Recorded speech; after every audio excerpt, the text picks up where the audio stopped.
गुज़श्ता एक हफ्ते से हम लोग यहाँ पड़े हुए हैं।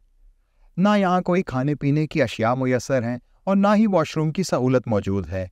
तमाम ड्राइवर और इनके साथी इस बेयकीनी के माहौल में ज़हनी तनाव का शिकार होते जा रहे हैं। मौजूदा सूरत हाल में दोनों ममालिक के ताजरों को मौशी नुकसान का सामना करना पड़ रहा है।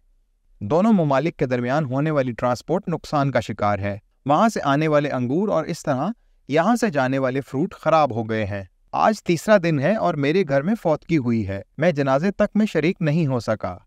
मैं एक हफ्ते से अपनी गाड़ी के साए में बैठा हुआ हूँ। अपने मुल्क सिर्फ इसी सूरत जा सकता हूँ जब रास्ता खुल जाएगा। मैं अपने साथ चंद जोड़े कपड़े लाया था, अब इनसे बदबू आने लगी है क्योंकि यहाँ कपड़े धोने की जगह तक नहीं है। हमने सीमेंट लोड किया पिशावर से और काबुल लेके जाना है। अभी तो सब्जी का सीज़न है, अभी तकरीबन 3 ट्रिप हो जाता है क्योंकि इस साइड से हम सीमेंट लेके जाता है, उसमें तकरीबन 5-6 दिन लगता है।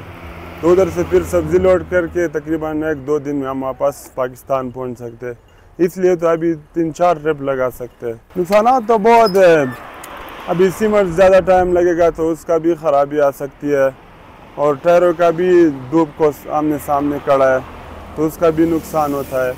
और फिर हमारा इधर रोड पे लेटना 6 दिन और 7 दिन और इसका पता कुछ नहीं है कि 1 महीना तक बंद रहेगा, 2 महीना तक बंद रहेगा, इसका कोई पता ही नहीं है। इसलिए तो हम बहुत परेशानी के सामना करते हैं।